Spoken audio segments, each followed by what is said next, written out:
Hello everybody, welcome back to Woodworking Wisdom. In our little crafty workshop again today, we are going a little bit further into the castles that we had a peek at last time, and we made some in some kind of flat boards. This time I found a little bit of nice timber that we can cut up.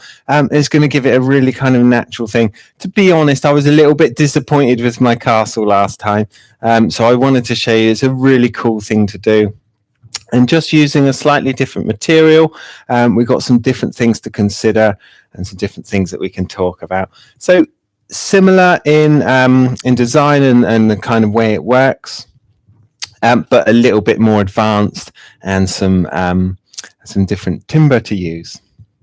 We've got this lovely bit of ash, and if we come over onto the workbench here, we can see we've got this kind of craggy looking bark section on a lovely bit of what is actually rippled ash. So a little bit of a shame to turn it into castles, but you can see there's not that much material left. This was the edge of a board with a big bit of bark, so it wasn't really useful for our turning. We couldn't really make anything else out of it, and I thought I got a great idea for that lovely looking bit of timber. Here's one I've already done, just a little one, did ready for the photo yesterday. And what they are just little sectional parts that come up on a taper and they kind of pinch themselves in. And get around the back here and push it up a little bit further. And that's what we're kind of going for. A little kind of castle. We can put a little gateway in there if we want, some windows and things like that, but we're going to do it on a slightly bigger scale and make something really nice. Okay, so these are really nice little objects, and that kind of the fact that it's kind of hidden before you display it, it's a really cool little trick. Okay, so that's what we're going for, and I'll show you how we do that. So the first thing we're going to do is I've got a rough idea of what I want in my mind, and we need to drill some holes in this. This one I've cut straight from the back. You can see how those 6 sections work together. So there's no drill holes in this. I've come in from the back. But this one, I want to kind of make it captive inside the piece of wood to make sure we've got that kind of stability all the way around, so it kind of pinches onto our little tapered cuts. Like always, let's just pop back to camera 1 here. Like always, pop your comments your questions in the comments. We've got the lovely Steph on cameras and questions today. Okay. Good stuff. So first up, we're going to do a little bit of drilling, not much, because we want to do a few kind of test cuts first. And I'm going to come right the way over onto this side. Okay, so we're going to do a little building here, similar to that one, and we're going to do something a bit more substantial there. Just checking my drill's going to travel right the way through, and it's pretty much there. And because we're on a taper there, as soon as I start coming this way, there's going to be less material to drill through. All right, and that'll be important later. So I'm just going to pop a little drill hole in here. I've got one of those the Brad Point drills. Make sure I'm up on my high speed setting.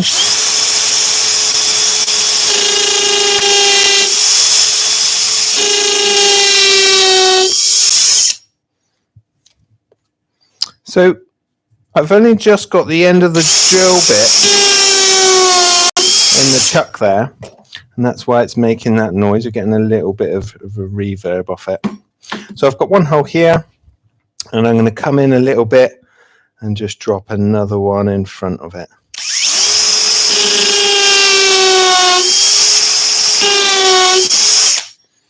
Just checking the bottom, haven't quite made it through yet.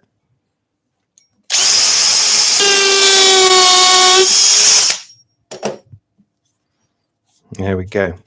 Any little burrs on the bottom there, you can just get a bit of abrasive and just knock it off. What we don't want is for them to rock on the table of the scroll saw. But that's it. We've got a couple of little holes here. We can come across to our saw, and I'm just going to put that blade through there for now.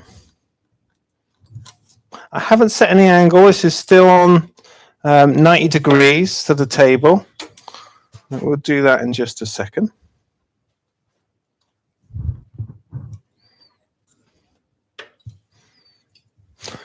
I tend to use this quick tension on the blade clamp here.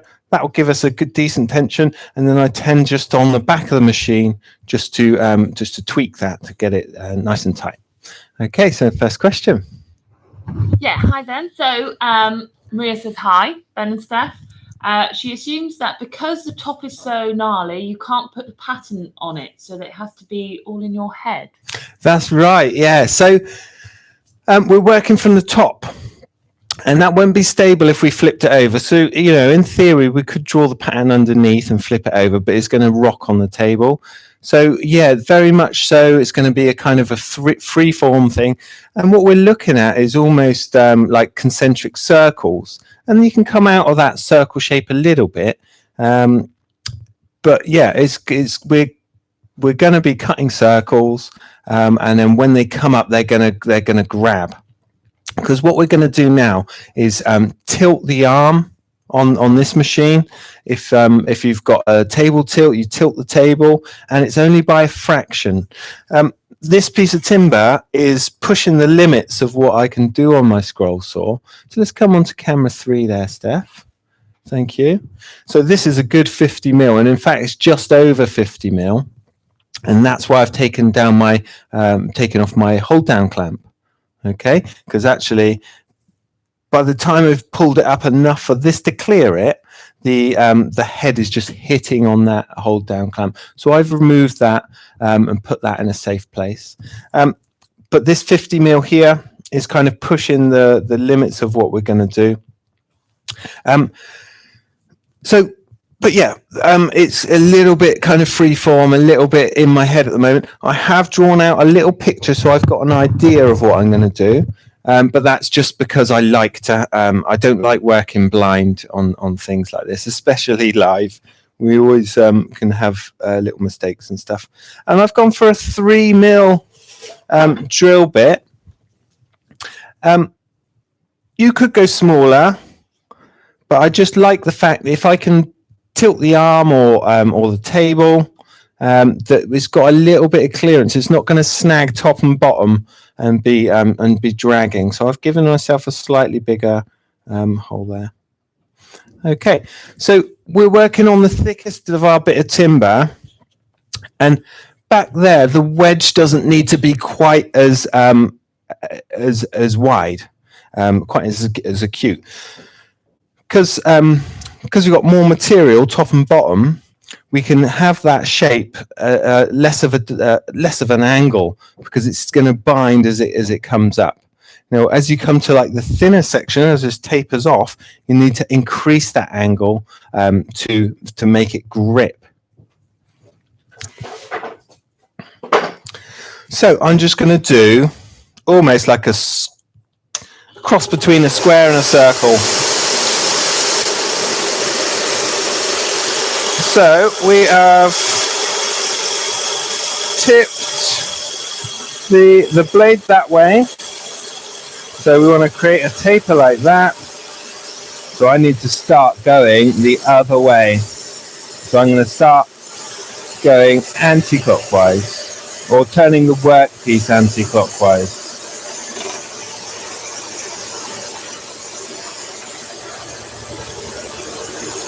Nice slow feed rate on this bit.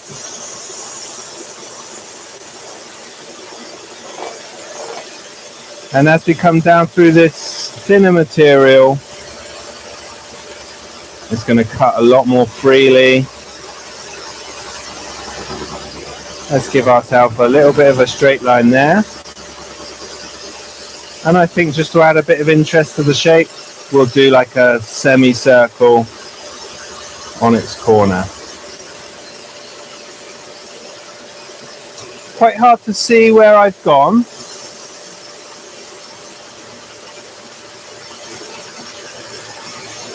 Especially on camera, I expect, but we'll show you what we've done in just a moment.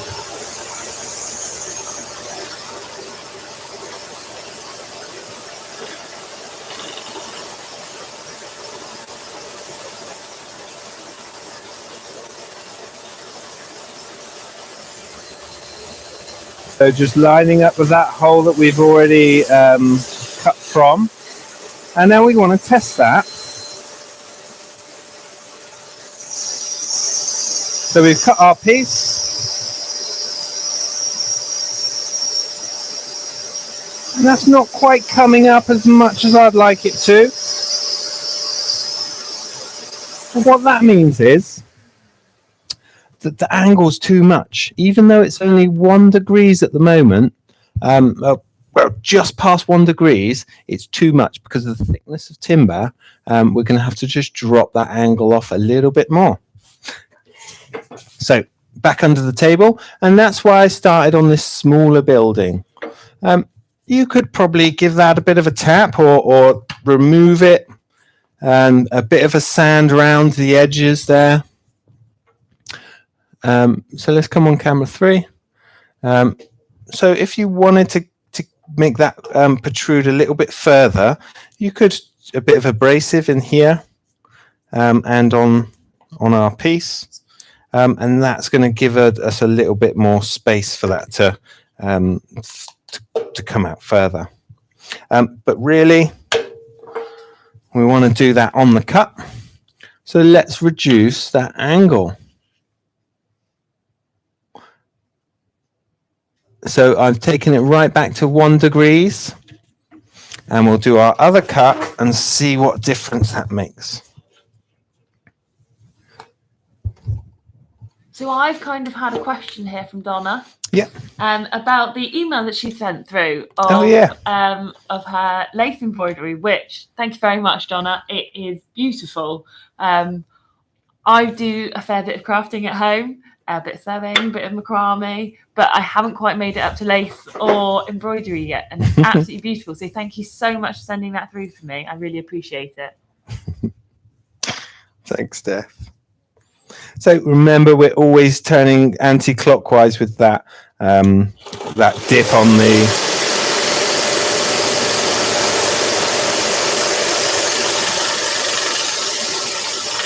piece of timber. So obviously I need to stick within what I've already cut, and I'm going to do like a flatter shape this time, holding it down onto the table.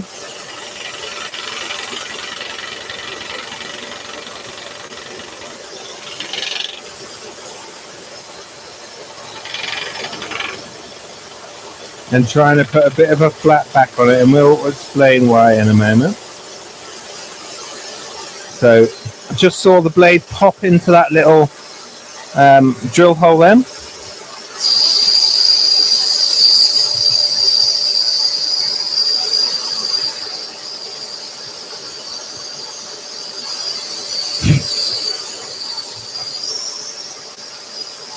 So I'm going to use a little bit of abrasive. I still find it's not quite coming up where I want it to. So on the table here, and let's just look at that. That's not burning. That is the dust from the bark edge, and it's when the blade stroke goes down, it's kind of depositing it in this open grain dash. But it will soon come off with a little bit of sanding and a little bit of prep.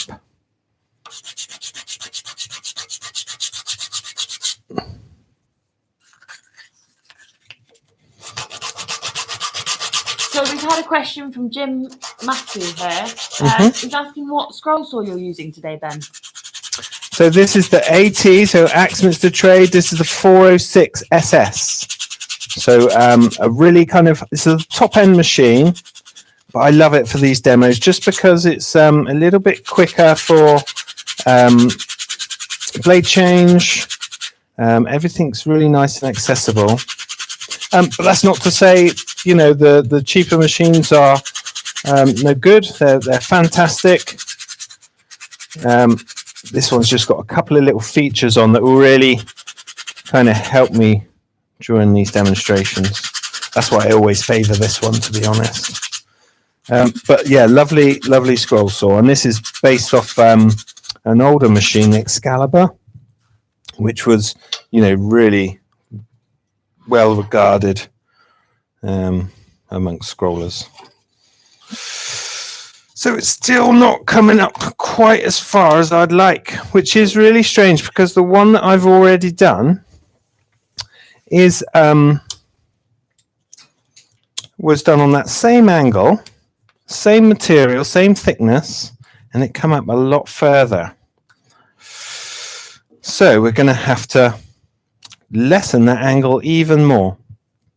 At the moment, let's come back to our bench here. At the moment, you can hardly see it. It's like a little kind of earthwork sticking up rather than a building. But we'll have another go at that in a moment. Perhaps we'll go around that again, and that's going to cut a bit more clearance and allow that to kind of pop up. Let's get onto the next bit. So I'm going to drill a hole here, and I think I'll do them one by one. So let's come in a little bit further down to give us a nice bit on the back. So yeah.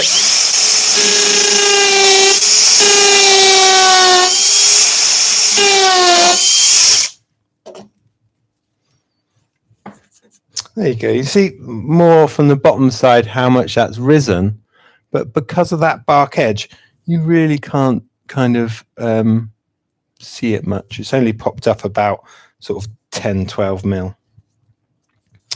Okay, so knowing that 1 degree is still too much,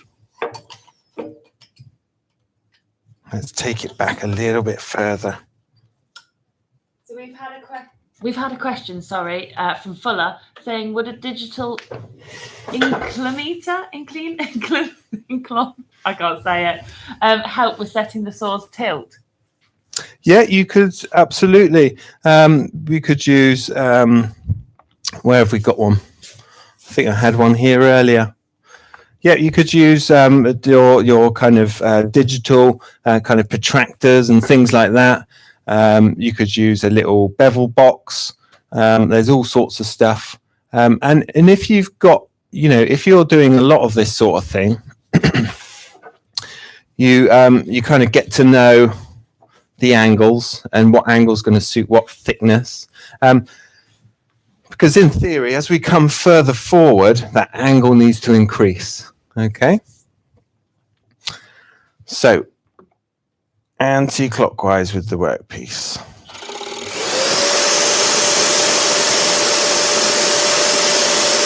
Oh, let me just double check. I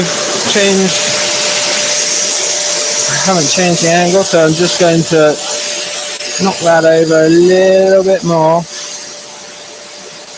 And that is, you know, pretty close to being upright. That's a fraction off of 90 degrees.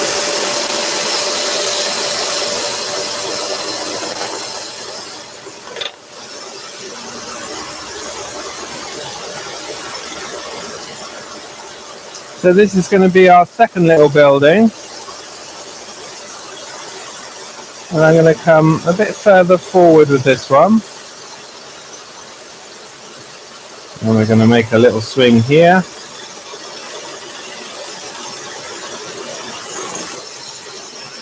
We're going to come back in on ourselves. And then back to straight.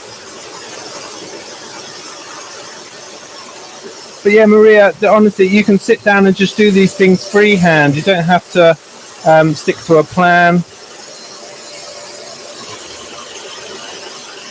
If you see if you see Jim Sterling doing these on YouTube, it's really worth a look. The rate at which he works, the kind of patterns that he's producing, they're really cool. I suggested his book last week. Last time we had a look at these castles, but I think it's gone out of print and it's going for really quite an expensive book now.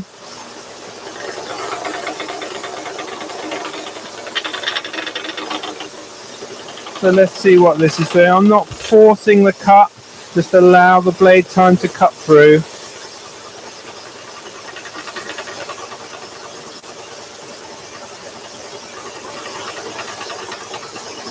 Like I said, this ash is quite kind of fibrous as well. Sometimes it will pick up almost like hairs, like thick fibers.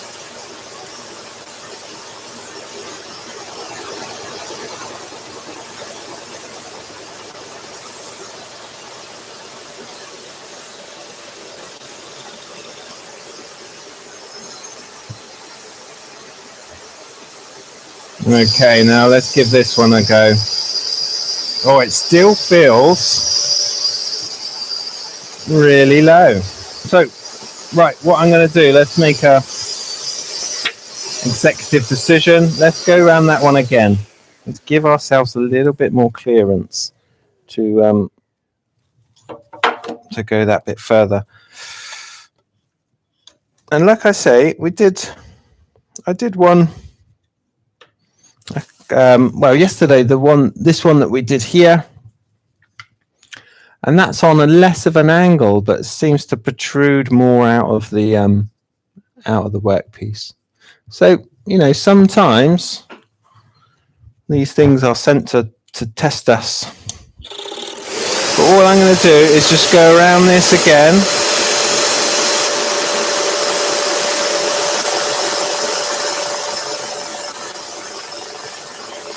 I'm putting pressure on one side of the cut.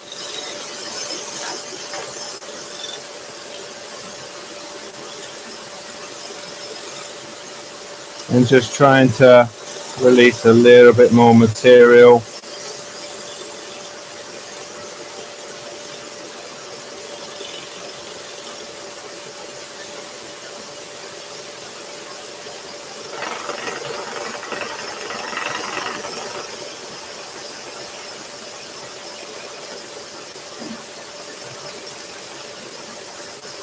Again, I've said this before, this is the only saw I would really allow my fingers to get that close to.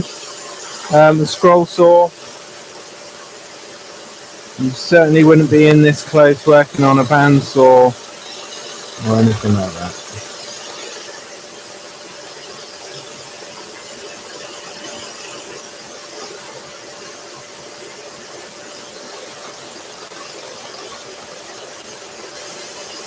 So what I'm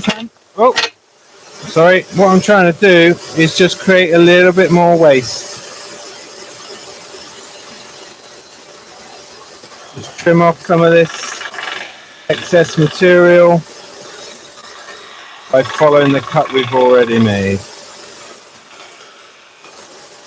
And just grabbing that piece. Okay, let's see if they've made a difference there.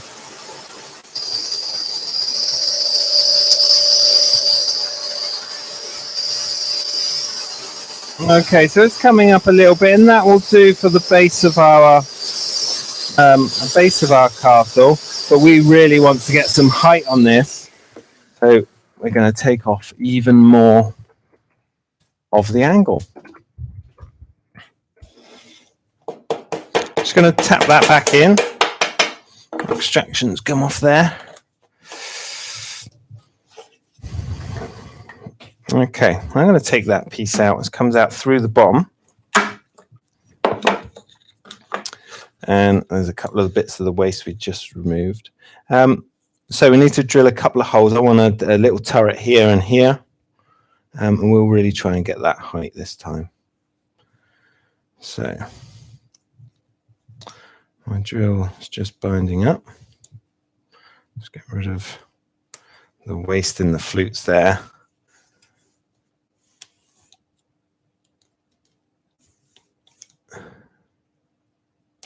And this can be part of the problem with, you know, although I was saying about those clean boards earlier, they are very nice and easy to work with. Some of this, we've got difference in kind of density of material. We've got difference in thickness. So there's all sorts of variables. So I'm just going to put a little hole in here.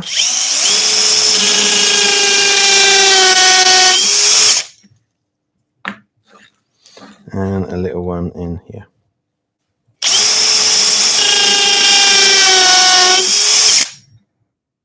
Good.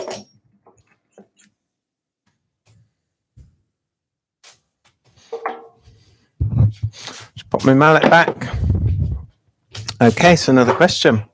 So Fred Taylor's asked, would a spiral blade give you some more clearance? It would. We're going to use a spiral blade, and that was going to be my next go-to. If this doesn't work this time, I'll go to a spiral blade because that cuts on all faces, and that's going to give us that nice clearance all the way around, allow that that segment to kind of push up a little bit further. So yeah, we're going to go for the spiral blade. If this one doesn't work, it should do because we've got that lesser angle, we've got thinner material now, so hopefully we won't get any surprises with this one.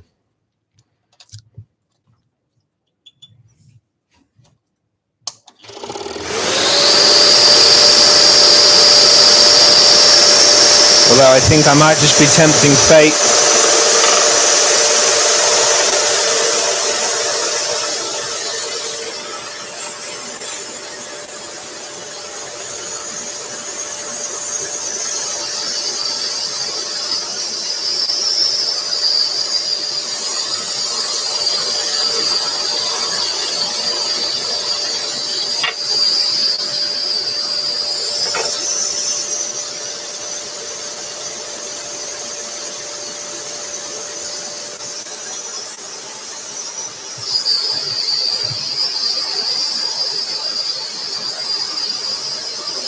That's a little bit better.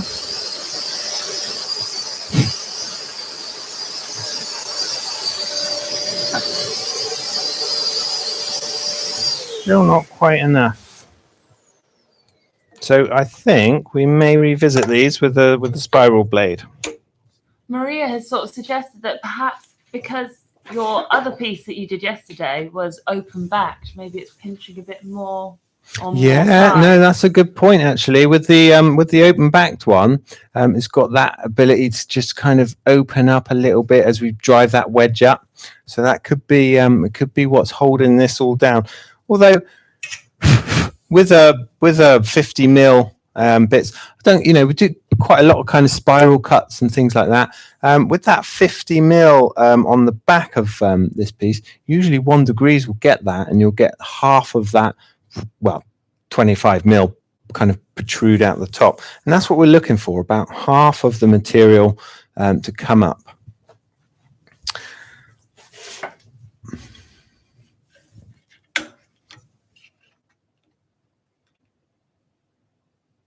The risk is you take it too far and it just falls through. Okay.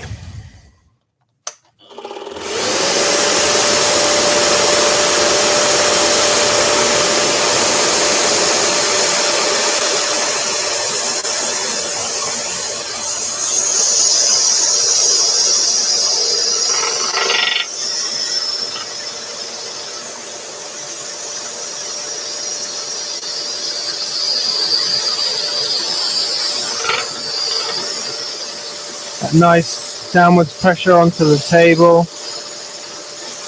Stop the project from jumping around too much.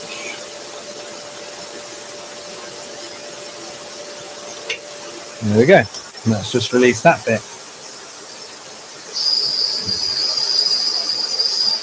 Okay, so that's a bit better. And certainly once that that dust from the bark is removed,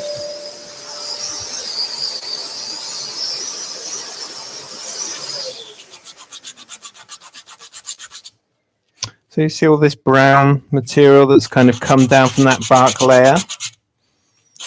Get rid of some of that, because it does really kind of bind onto the timber. And this piece,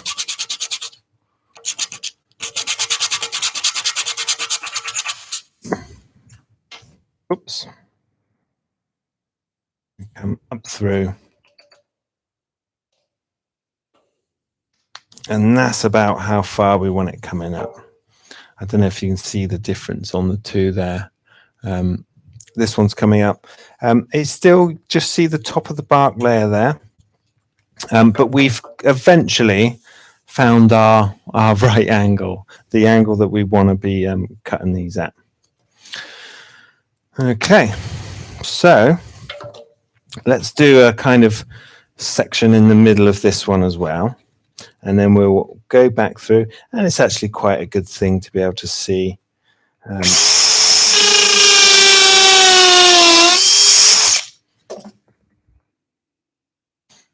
You know, how we can kind of make this good. So I'm taking my bits out there. Let's pop them to one side. I've put them in sequence, so I hopefully won't forget how they go back together. So on there, and a little bit of tension on the back. I'm going to cut almost like a rectangle now.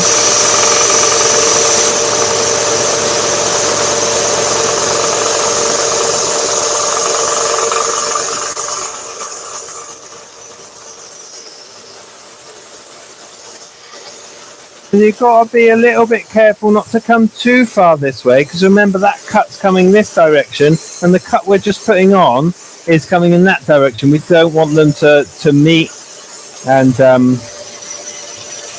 take material out.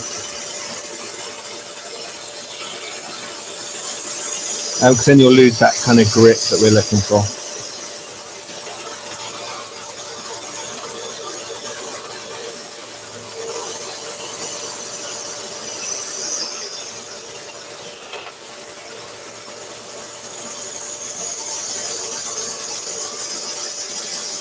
Nice and slow as we come out of that cut.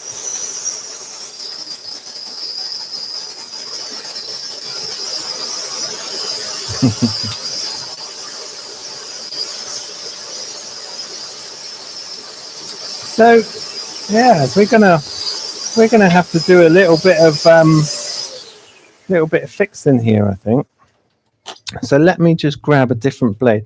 My number 5 modified geometry is coming out, and I'm going to get my thinnest of my spiral blades. Let me have a look what we got here. Maria's saying that ash isn't always the easiest wood to work with. No, it is. It's a little bit of a little bit tricksy, this one. It's playing up. It's fairly dry. It's a dry piece of timber. So it's not kind of changing shape as we cut it. It's just not behaving. Which is fine when you're at home. When you're a live video, it's not the best, but it's cool. Let's have a look. So I've got a spiral blade. I'm just running my fingers along the blade. Let's come on to camera 3. Running my fingers along the blade there, and I can feel there's hardly any resistance. If we go the other way, of course, we can feel the teeth bite. So this is a number 3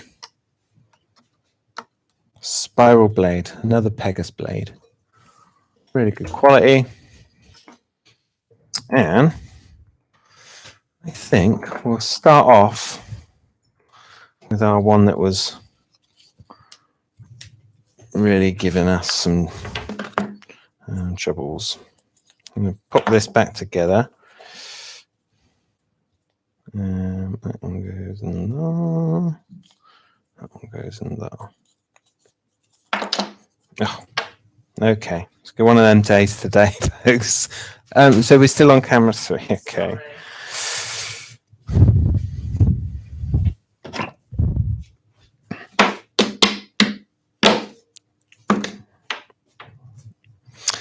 Right, what are we doing here? Let's have a go with that one. So this was the first one we cut. Remember, it didn't really come out very far. So let's locate that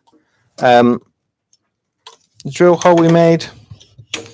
Got my spiral blade fitted, and we want to put both pieces in. Don't try and just sort of nibble it off of one piece.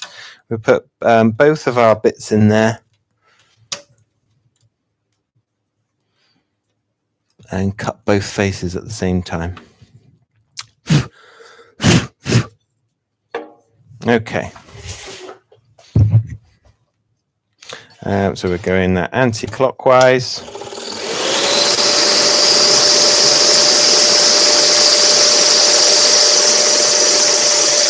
And we're just following our line around.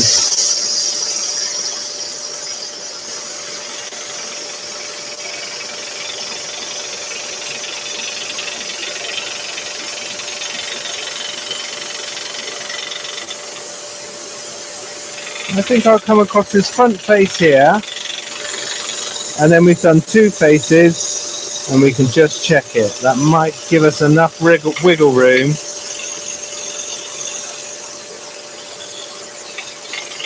to be able to push it up that bit further.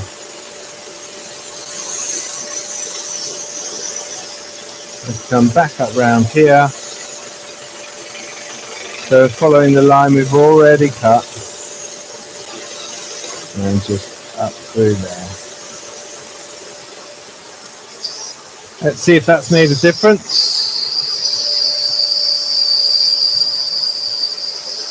No, let's take it right round the back then.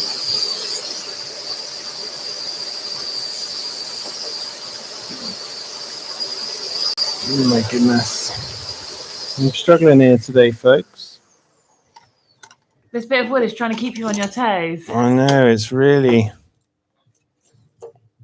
Oh, it's just snapped the blade as well. I think.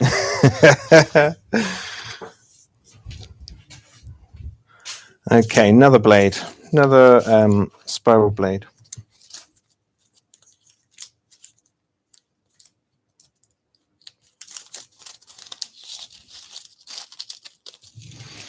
It goes in there. Nice and quick. That goes in there.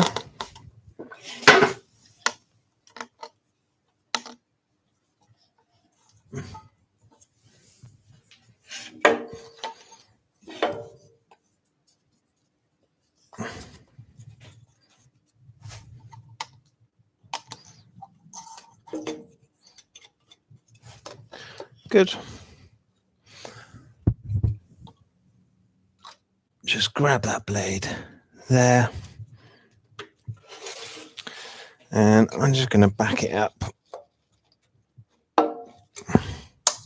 It's a spiral blade, so we can cut backwards.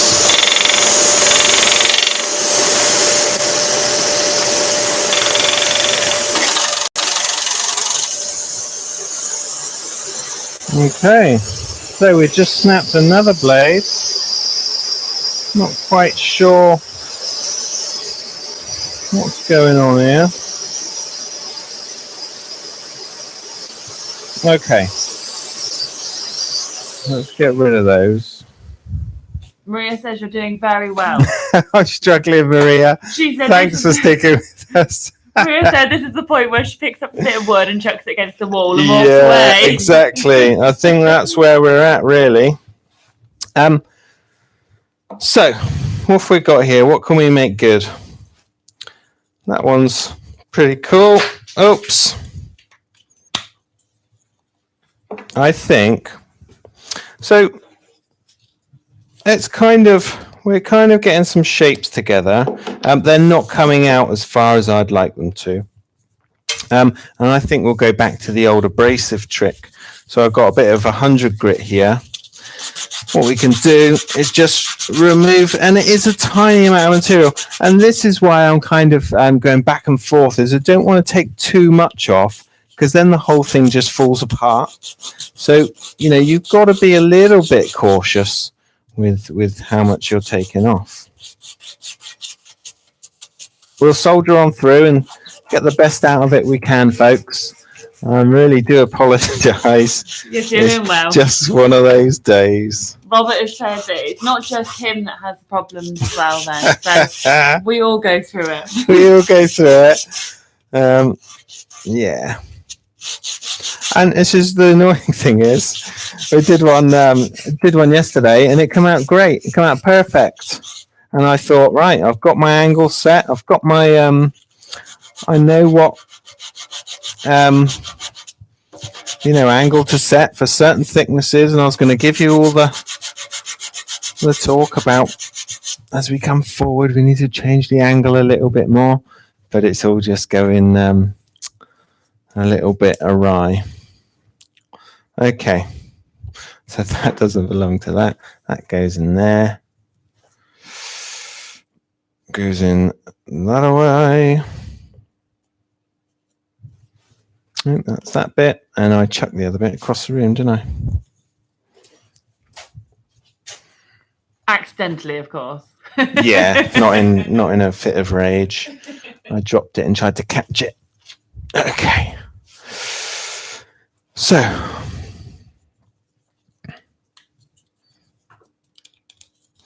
we have got some sections here. You can actually see this one goes in so much further. So this one here is going in a lot further than this one is. Cut on exactly the same angle. But it just doesn't want to go up any further. Can the thickness of the bark change throughout the piece of wood? Yeah, of course it can. Yeah, that could be some of what's giving us grief. But you know, it's not going to. Although the bark's softer, it shouldn't make much difference on that kind of bite point. So that shouldn't change what we're doing with the project.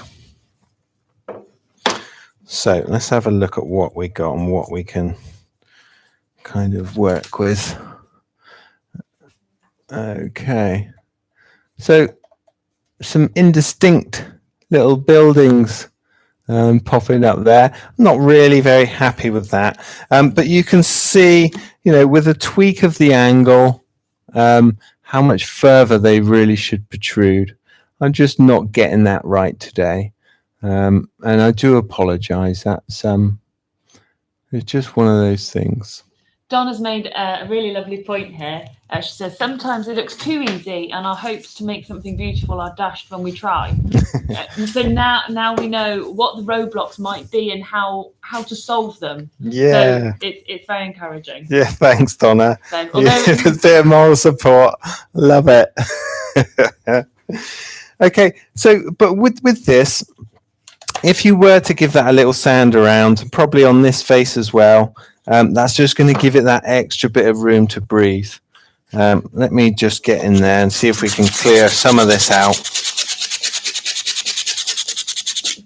But I wouldn't really now want to go back on the scroll saw and cut that again. Those spiral blades, they were grabbing. I don't think they liked working on that angle. Too many teeth engaging, I think, and being such a thin blade, it was just snapping them. And yeah, we don't want to just keep snapping blades. We can tell it didn't like it. But give that a good old sand around. And sometimes this dust can make it bind.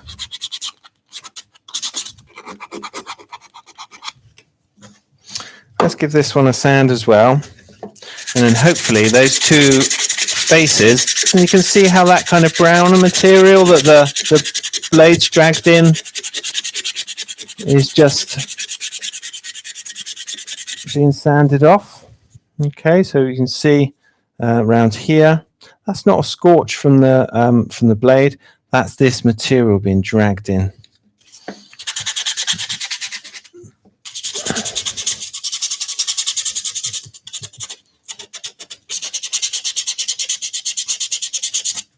So just working my way around it. And praying that it's gonna make good.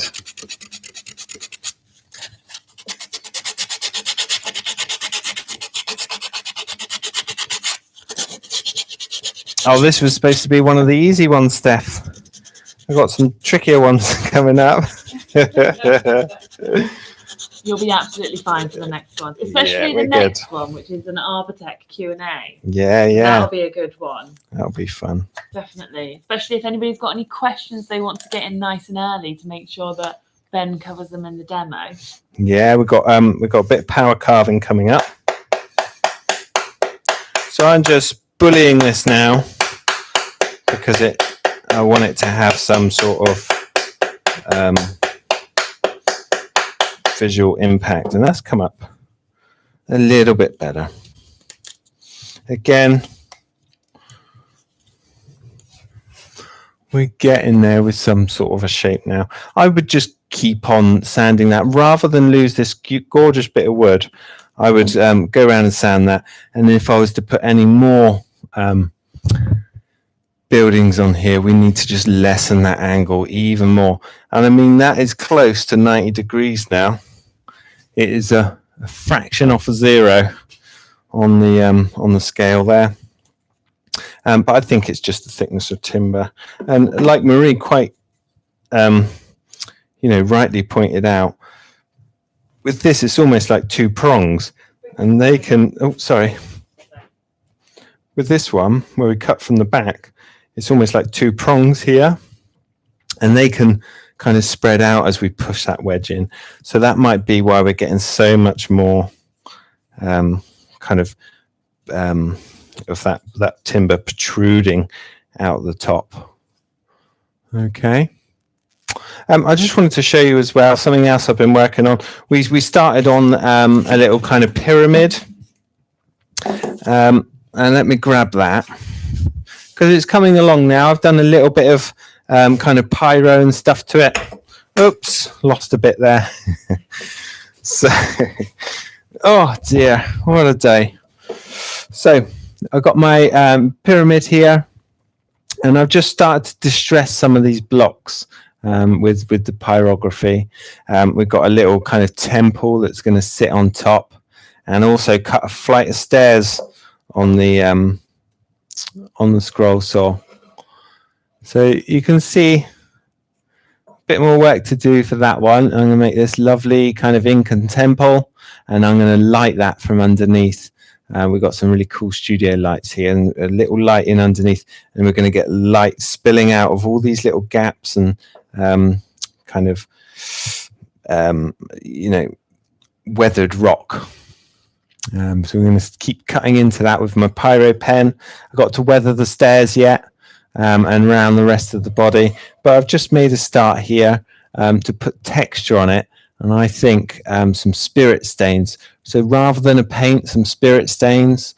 That might swell the timber a little bit, but it's not going to sit on top like a coat of paint would. And then of course it will never collapse once it's got paint and stuff on there. Okay, so another question. So we've got a question here from Ed. How did you get the windows in? Hey Ed. Oh, windows. So yeah, I was going to do that. Let's do that actually. Let's do a quick window. You'll probably never see it on this one, but the windows, what I tried to do is get a little flat section on the back here, and that can sit on the body of the scroll saw. But all you do is just drill through the component. I'm going to do this one quite high, and hopefully we'll see it. So drilling through that bark buckler. And sorry, the drill's making that noise because I've just literally gripped onto the end of the drill bit to get that full depth. Okay, that's why it's making that kind of chattering noise. But for a window, just drill through here. And I do go back to my spiral blades. Where did I put those? Here we go. So spiral blades. Oh, these are number ones. That's why they're not very strong.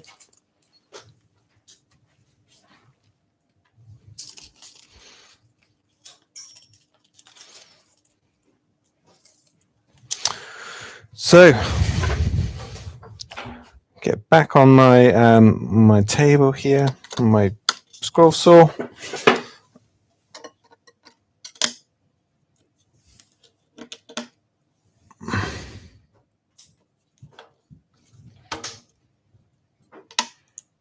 Just put that in top, and then we want to thread that through our drill hole.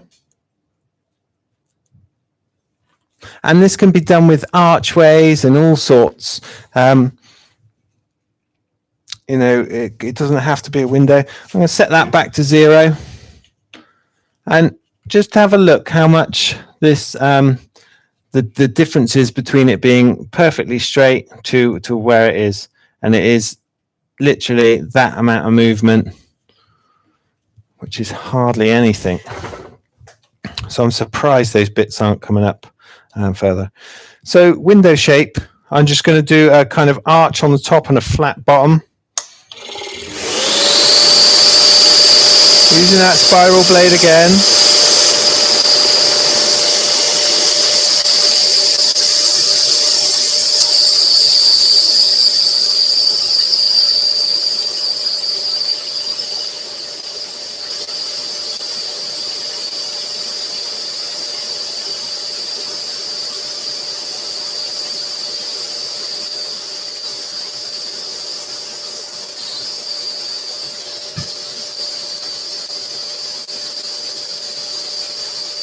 Just want to define that bottom bit a bit more.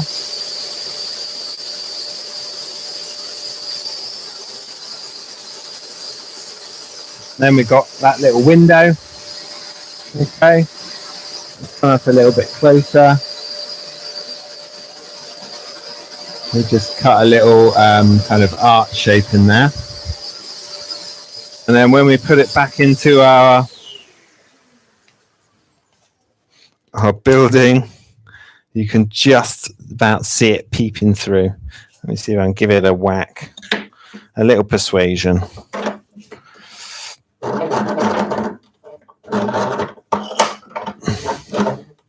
Need to give it somewhere to go, so I'm just opening up the vise a little, and then something that's going to fit there. Just trying to drive that one out a bit further. There we go. We can just see the top of it. We can just see the top of our little window there. Okay, just peeping up there. But again, you know, you can put archways in all along here, a series of windows. These towers can come up even taller. But yeah, not a very good example. And I do apologize, folks. We'll I'm going to make one that's really cool. Maybe we'll have a third stab at scroll saw castles. Oh, and breathe. Okay, we've got another question. So slightly relevant to today. Yep. But Steve Mortimer has said he keeps noticing the herringbone pattern in the curve of your bench scrap piece. Oh yeah. Oh, okay. So this is just my little drilling out thing. But yeah, so this is just apply sharp eyes, and the grain is running this way and that way for the other bit that they sandwiched. I think it's just pine in the middle there. It's like and then some sort of beech on the kind of sandwich layers. But yeah, it's got like the way that the pine is sat You've got grain run that way, and then the grain run that way. All the kind of annual rings is even more pronounced on that side. But yeah, I hadn't noticed that. So that really is. No, I know, right? Well spotted. Okay, so again, apologies, that didn't really work. It's all about the angles, and I would definitely suggest having have a practice piece. Sometimes, as we've learnt today, even if you do a practice piece that's the same thickness, same material, it's just behaving a little bit different. So I don't know what to say really, but thank you for sticking with us. Join us again tomorrow. Jason's doing some bits with his hand tools for more woodworking wisdom. And if you'd be so kind as to give us a thumbs up or a subscribe, that'd be really appreciate it. Thanks again. This has been Woodworking Wisdom, and we'll see you again soon.